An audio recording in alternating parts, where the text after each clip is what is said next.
Hey traders, Raghee here, and in this free recap video we're going to talk about what happened into the latter half of the day and just kind of a bigger conversation, and this will be a short conversation though, but a bigger conversation about just how we got here, meaning the rally, and how, really if, it unravels. Now I just want to make perfectly clear to everybody that I'm a bear, right? All this bullishness that we've seen here has been built mostly on just a handful of what I call hopium. I didn't coin that, but a lot of hopium headlines. Now, refrain from the hate mail or whatever. But here's the thing: the market got Friday the shot in the arm of a lifetime, and at least a shot in the arm for January, and that was FOMC member Powell, the head poobah, basically saying that, alluding to the market, he really didn't say it, but he alluded to the market that he's ready to stop hiking, and this is something that, by the way, he's mentioned a couple of times. So what would threaten the strength we've seen here? If you're a bull, right? Let me give you tactics if you're a bull. If you've been playing this to the upside, and congrats if you have, right?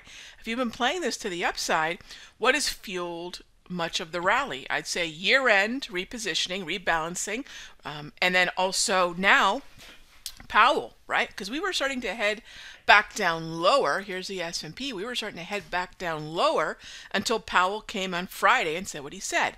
Now realize, until the man changes the rate statement, these are similar to previous comments that he's made before. So to me, this is a lot of headline chasing, but wow, what a move it's been. So I'm not undermining the move, nor the savvy it takes to take it, but I want everyone aware of what it's fueled by and what it needs to keep going.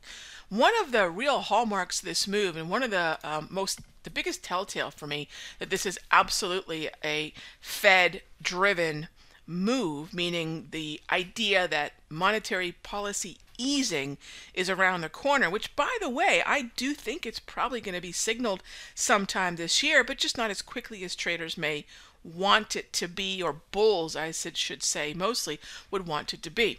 When Powell said what he said on Friday, your high beta, high Momo poster child, which is Netflix, took off. I think a big part of Netflix strength, which was by comparison much stronger than other names, because Netflix is a cash burning machine. They're also a great service, but they're a cash burning machine. And when you have a high beta, high Momo name, they need that liquidity. They need those inexpensive dollars, and anything signaling that would be for sure great news to a stock like Netflix.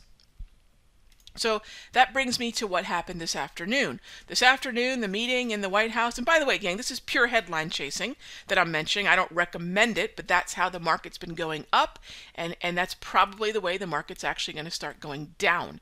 The headline chasers saw what? The meeting in the White House, well, it didn't happen to go too well, right? That really didn't go... the two parties really couldn't come to any kind of agreement whatsoever. So what does that mean to the equities markets? Probably not much, because I don't think a lot of hopes were being pinned on that.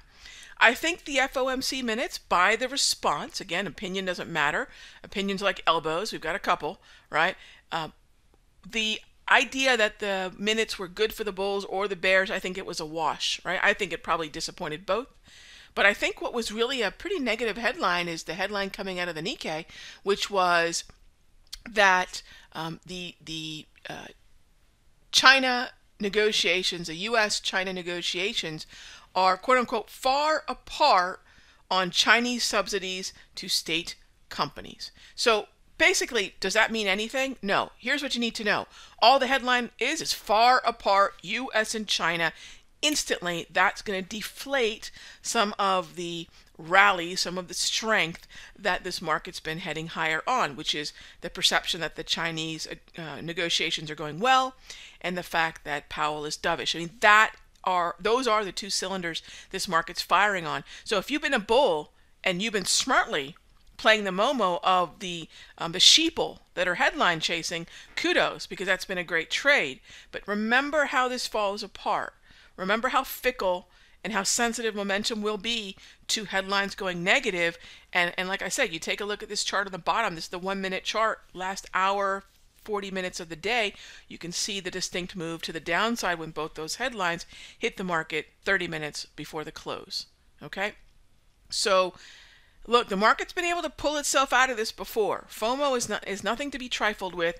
Previous shorts have been violent short squeezes, right? They've been good short squeezes, but they've been violent. So I'm not expecting the buyers, the bulls, to roll over that quickly, but I am looking on a longer term time frame for a short. So that means a daily time frame.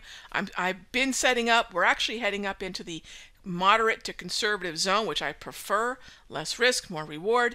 An entry right up against the validity of the trade, and that's what we're looking at here. So that's where we sit on this Wednesday afternoon. I'll see you in the next update.